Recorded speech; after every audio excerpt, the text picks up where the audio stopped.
professeur de lettres à l'Université Nancy 2 et aussi directeur du Centre d'études littéraires Jean Moreau. Vous avez écrit les écofictions, mythologie de la fin du monde, qui sort actuellement. On peut voir sur la couverture une peinture d'Alexis Rockman, la peinture Hollywood. Est-ce que c'est vous qui l'avez choisie ? Oui, alors c'est même la première fois qu'un éditeur me permet de choisir la couverture. Donc j'ai été absolument ravi des impressions nouvelles pour ça. Les peintures d'Alexis Rockman, en fait, cette peinture, Hollywood, fait partie de toute une série. Il y en a tout un tas d'autres sur Hollywood. Notamment, il y en a une, La Nuit, qui était très belle aussi, mais qui ressortait moins en couverture parce qu'elle était beaucoup plus sombre, évidemment.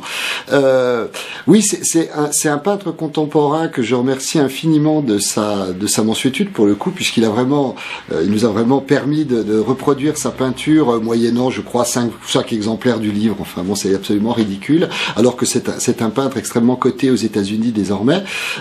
C'est un peintre qui s'inspire d'une manière générale des problèmes écologiques, essentiellement un peintre post-apocalyptique au fond, puisque même si je définirais le post-apocalypse, la post-apocalypse de façon un peu différente, mais on va dire c'est quelqu'un qui fait toute une série de toiles qui se projettent au-delà d'une catastrophe écologique majeure, et là on voit bien comment les lettres d'Hollywood tombent en décapotade. Alors l'intérêt de la peinture était double pour moi du point de vue de la couverture.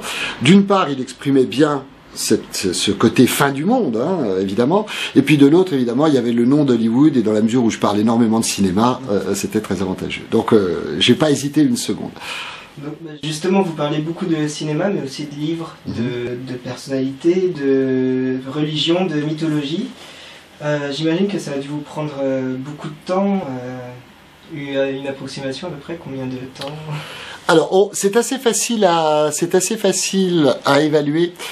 L'idée des écofictions m'est venue à Cerisy-la-Salle, pour un colloque de Cerisy-la-Salle, qui était un colloque qui s'intitulait Penser la SF aujourd'hui, qui était organisé par des amis, Daniel André, Daniel Tron et Aurélie Villers, qui est un colloque qui doit avoir eu lieu, je pense, en 2009 ou quelque chose comme ça. Et à ce moment-là, j'avais fait une communication qui s'intitulait « Il y a plus de saison, ma pauvre dame », sur la question du changement de climat. Et je suis venu très très vite à cette idée de m'intéresser en fait à la science-fiction écologique, parce que elle rencontrait évidemment un problème majeur de notre époque, mais surtout ce qui m'intéressait d'emblée en travaillant là-dessus, c'était de voir comment la science-fiction et le discours scientifique, par ailleurs, en tout cas le discours scientifique au niveau de la vulgarisation, était extrêmement similaire. Et donc c'était sur cette similarité-là que je m'interrogeais, et après j'ai découvert des choses qui étaient encore plus hallucinantes, à quel point c'était au contraire le discours de SF qui était presque second par rapport au discours scientifique. Mais toujours est-il que c'est à ce moment-là, donc on va dire que le livre en lui-même, il est le produit de minimum 3 ans de réflexion, et pour le coup 6 mois de rédaction, mais ça, tous mes livres c'est 6 mois de rédaction à temps plein, c'est clair et net. Donc vous définissez dans les premières pages les écofictions, qu'est-ce que ça veut dire exactement ? Alors, évidemment, c'est un néologisme. C'est un néologisme qui est forgé parce que je ne pouvais pas dire science-fiction écologique, dans la mesure où si je disais science-fiction écologique, on était très clairement dans une logique qui était une logique littéraire, et donc une logique, on va dire des arts en général, que ce soit la littérature, que ce soit le cinéma, éventuellement les jeux vidéo, mais on était dans une logique qui était une logique de sciences humaines. Bon. Or, ce qui m'est apparu en travaillant sur le corpus, c'était que la notion d'écofiction, plutôt la projection de type science-fictionnel à propos de l'écologie allait bien au-delà des fictions, et qu'elle allait jusque dans le discours scientifique à proprement parler, et notamment les discours de James Hansen. Et donc, James Hansen, c'est le patron du GIEC, l'ex-patron du GIEC, je crois. Je ne sais plus s'il est patron actuellement, peu importe. Mais toujours est-il que ce qui m'est apparu, c'était des affinités extrêmement puissantes entre le discours des scientifiques, en tout cas le discours des scientifiques à direction du grand public, et le discours proprement science-fictionnel. Et donc, en quelque sorte, il fallait voulais unifier tout ça, et le vocable d'écofiction m'est venu pour unifier tout ça. En plus de ça, bon, bah, évidemment, le terme est forgé sur la racine de tous les échos possibles et imaginables que l'on a, qui foisonnent depuis maintenant les années 80, la fin des années 80. Donc, vous avez parlé de science-fiction, aussi de littérature, d'art et de sciences humaines. Et comment vous définiriez le genre de cet ouvrage ? Alors, le genre de l'ouvrage. Alors, le genre de l'ouvrage, comment le définir ? On va dire que l'objectif de l'ouvrage, et ça c'est un objectif qui pour moi est devenu une clé de voûte de mes travaux, déjà depuis l'ouvrage sur le surnaturel.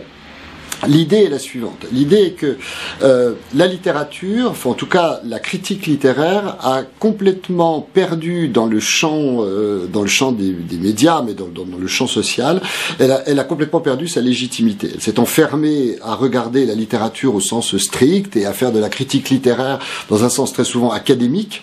Et donc du même coup, qu'est-ce qu'on voit, qu'est-ce qui s'empare du discours sur la société, la philosophie, la psychologie, la sociologie, bien évidemment, bon, mais la littérature est complètement sortie de tout ça.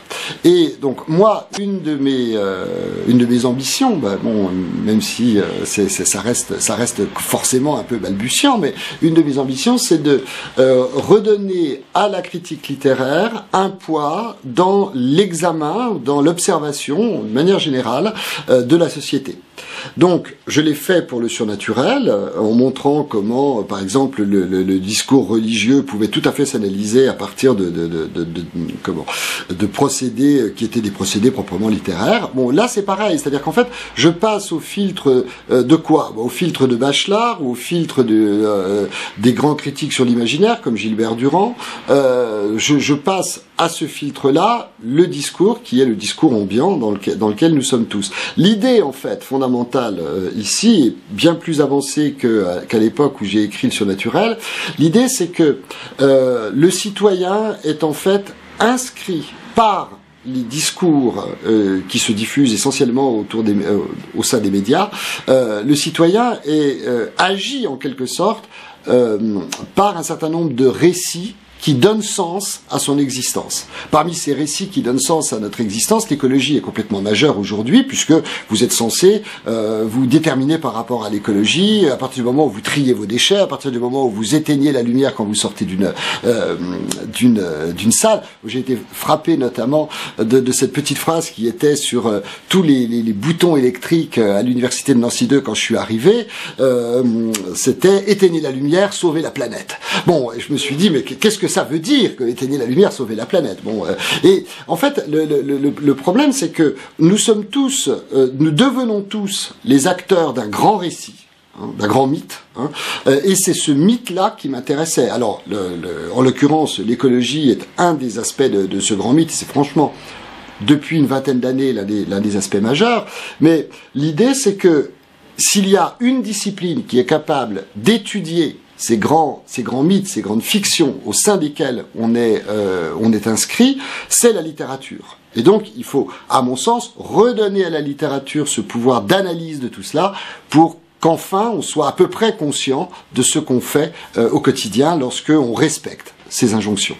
Donc, si je peux me permettre, pensez-vous, en parlant d'écologie, qu'un jour, la guerre sans merci entre la gauche et la droite, politiquement parlant, laissera place à l'essor de la politique écologique dans le paysage politique français?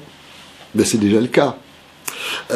C'est déjà le cas. Une des grandes raisons pour lesquelles les écologistes vont brandir, mais on ne fait pas d'écologie, c'est parce qu'on ne fait plus que ça. Ou on ne fait plus que ça, ou en tout cas on fait ça très majoritairement. C'est-à-dire que les préoccupations écologiques, en quelque sorte, sont mortes. On va dire ça comme ça. Elles sont mortes en tant que rébellion politique, ou en tant que politique alternative, à partir du moment où la sphère économique s'est complètement emparée du discours écologique. C'est-à-dire à partir du moment où on vous a expliqué, ça date des années 90, c'est passé, non, même pas, ça date des années 2000, à partir du moment où on vous a expliqué que l'écologie c'était un moyen de faire du profit. À partir de ce jour-là, la gauche et la droite s'en sont emparés également. C'est pour ça que Eva Joly fait 1%. Parce que tout simplement, ça n'est plus un discours de rébellion. C'est devenu le discours dominant. Alors, le grand message à donner, un grand message d'espoir, mais qui n'étonnera personne, surtout en 2012, c'est tout simplement de dire qu'il n'y a pas de fin du monde. Non seulement il n'y a pas de fin du monde, mais la fin du monde, c'est une des grandes fictions qui nous sont données. Hein, c'est-à-dire que on est obligé de croire que la Terre est en péril pour pouvoir agir. C'est le principe même qui a été formaté à l'origine par Hans Jonas, hein, c'est-à-dire que il faut rendre la catastrophe visible, la catastrophe présente. Et ce qu'on fait, c'est de nous rendre la catastrophe présente, mais cette catastrophe-là, elle ne nous menace à aucun instant. Donc, je dirais que le grand message à dire, c'est il ne faut pas polluer, c'est absolument évident. On sera mieux dans une nature propre, c'est absolument évident. Mais arrêtez de croire que la fin du monde est à votre porte.